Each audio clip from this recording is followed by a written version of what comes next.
अस्सलाम वालेकुम, मैं हूं महर फैज़ और आप देख रहे हैं नॉलेज शेयर इन उर्दू।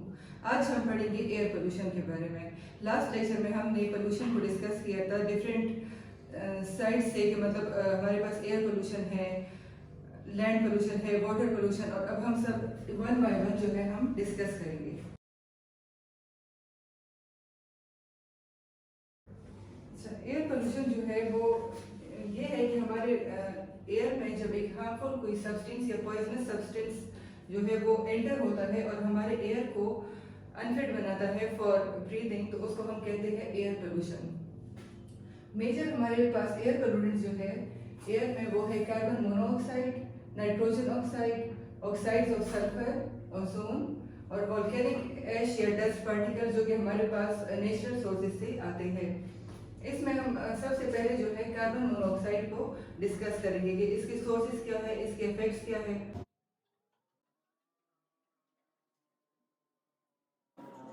जब कार्बन मोनोऑक्साइड जो है वो हमारे पास जब फॉसिल फ्यूल हम बर्न करते हैं फॉर एनर्जी जनरेशन, तो हमारे पास कार्बन मोनोऑक्साइड प्रोड्यूस होता है।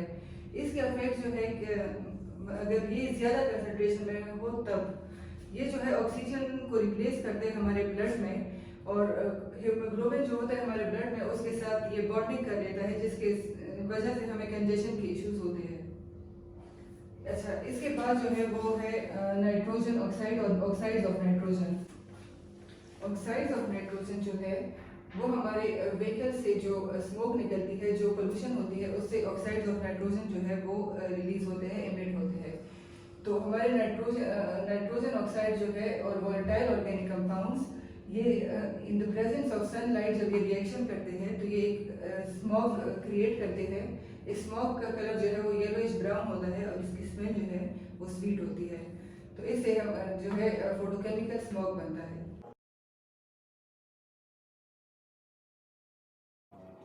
अच्छा, अभी हमने पढ़ा था कि ऑक्साइड ऑफ सल्फर या नाइट्रोजन जो है जब उनका reaction in the presence of sunlight होता है तब जो है हमारे पास स्मॉग बनती है। लेकिन जब सल्फर और नाइट्रोजन ऑक्साइड जो है जब ये in the presence of moisture में ये रिएक्शंस करते हैं तो इससे हमारे पास जो है एसिड रेन जो है वो जनरेट होती है। सपोज कार्बन डाइऑक्साइड जो है वो ऑलरेडी हमारे एटमॉस्फेयर में प्रेजेंट है, उसके साथ अगर वाटर जो है वो कंबाइन भी हो जाए तो ये कार्बोनिक एसिड बनता है जो कि एक वीक एसिड है, मतलब एक नॉर्मल पीएच होता है इसका। तो ये हार्मफुल नहीं होता बल्कि एक नॉर्मल रेनफॉल होती है। इस तरह अगर नाइट्रोजन ऑक्साइड जो है जब वो वाटर के साथ रिएक्ट करता है तो वो नाइट्रिक एसिड बनाता है। वो भी इतना स्ट्रॉन्ग एसिड नहीं है लेकिन फिर भी ये एसिड रेन में कंट्रीब्यूट करता है।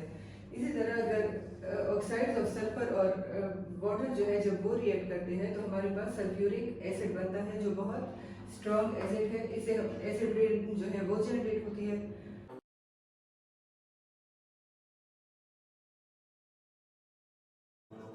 तो अब हम एसिड रेन के जो है इफेक्ट्स पढ़ेंगे कि इसके क्या इफेक्ट्स हैं, हार्मफुल इफेक्ट्स एसिड रेन के। तो उसमें सबसे पहले हमारे पास आते हैं हेल्थ इफेक्ट्स। उसमें है ह्यूमन रिस्पिरेटरी इलनेस। तो ह्यूमन रिस्पिरेटरी इलनेस जो है वो कैसे कॉज होती है, जब ये एसिड रेन होती है तो ये पाइप में से गुजरती है। पाइप में से जो टॉक्सिक मेटल्स होते हैं वो वाटर में हमारे शामिल हो जाते हैं, which result in human respiratory illness. इस तरह अब इसका सेकंड हार्मफुल इफेक्ट जो है वो इंफ्रास्ट्रक्चर पे है। एसिड रेन की वजह से हमारे जो बिल्डिंग है वो खराब हो जाते हैं, डैमेज हो जाती है। हमारे रोड्स, मॉन्यूमेंट एक्सेट्रा ये सारी इंफ्रास्ट्रक्चर जो है वो तबाह हो जाती है एसिड रेन की वजह से। उसके अलावा है इफेक्ट्स ऑन एक्वेटिक लाइफ। तो एसिड लेक जो है जहाँ पे एसिड लेक जब बन जाती है तो उसमें फिश जो है वो सर्वाइव नहीं कर पाती। स्वीडन में जो है तकरीबन हमारे पास 85,000 लेक्स है जिसमें 14 जो है वो एसिडिफाइड है, लेकिन उनमें से 14,000 में से 4,000 जो है वो सेवियरली एसिडिफाइड है, जिसको हम डेड लेक्स कहते हैं क्योंकि वहाँ पे अब कोई भी फिश नहीं रहती। तो ऐसे लेक को हम डेड लेक्स कहते हैं। इसके अलावा एसिड रेन जो है वो हमारे वेजिटेशन और ट्रीज को भी अफेक्ट करती है। It kill trees in the forest and reduce crop yield.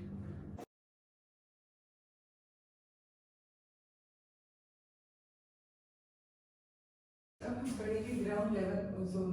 हमारे पास ओजोन जो है वो 2 टाइप्स का होता है। एक हमारे पास ट्रोपोस्फेयर में ओजोन प्रेजेंट है, जिसको हम कहते हैं कि एटमॉस्फेरिक ओजोन या ट्रोपोस्फेरिक ओजोन लेयर, एक वो है। और एक हमारे पास है ग्राउंड लेवल ओजोन।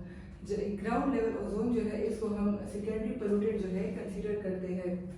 ट्रोपोस्फेयर में जो हमारे पास ओजोन होता है वो सन से जो है सोलर एनर्जी एब्जॉर्ब करता है, उसमें जो डेंजरस रेज होती है उसको एब्जॉर्ब करता है, तो वो हम बेनिफिशियल समझते हैं। लेकिन जब ओजोन जो है वो ग्राउंड लेवल पे आ जाता है और वो किस तरह बनता है, तो वो है कि बर्निंग ऑफ फॉसिल फ्यूल। जब हम फॉसिल फ्यूल जो है बर्न करते हैं, उसके साथ कार्ब्स की इमिशन होती है, पावर प्लांट्स, केमिकल प्लांट्स हमारी, और इंडस्ट्रीज से जो इमिशंस होती है सनलाइट की प्रेजेंस में, तो इससे ग्राउंड लेवल ओजोन जो है वो क्रिएट होता है। और ये एक सेकेंडरी पोल्यूटेंट है, इसको हम पोल्यूटेंट कंसीडर करेंगे, ये अच्छा नहीं होता।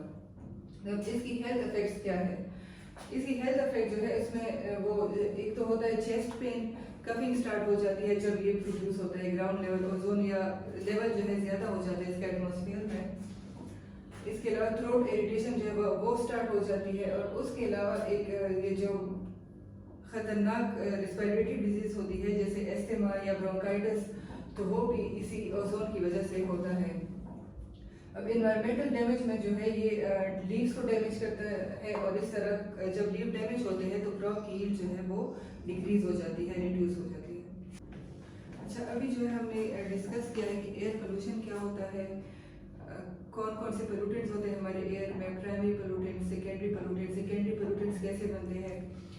तो अब हम जो है अब हम ये देखेंगे कि हम किस तरह एयर पोल्यूशन को जो है प्रिवेंट करें।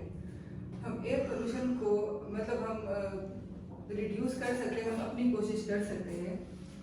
इसका सबसे फर्स्ट हम ये कर सकते हैं कि to move away from fossil fuels by replacing them with alternative energies, कि हम फॉसिल फ्यूल्स के यूज को जो है वो छोड़ दें, हम अल्टरनेटिव एनर्जी सोर्सेज पे आ जाए, जैसे कि हमारी सोलर एनर्जी है।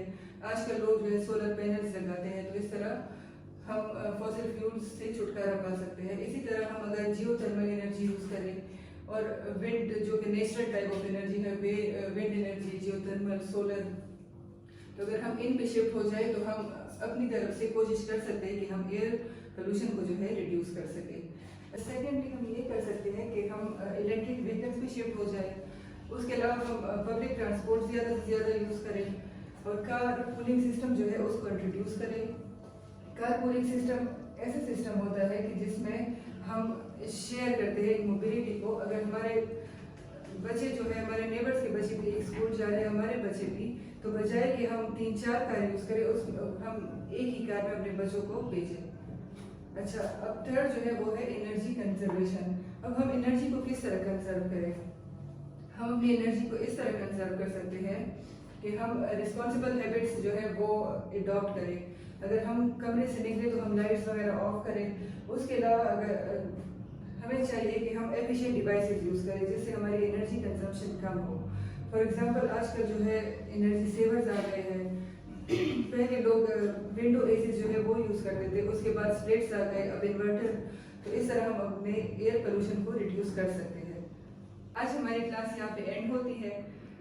मिलेंगे नेक्स्ट वीडियो में एक नए लेक्चर के साथ, एक नए टॉपिक के साथ। तो हमारी वीडियो को लाइक करें, चैनल को सब्सक्राइब करें और आगे शेयर करें। Thank you.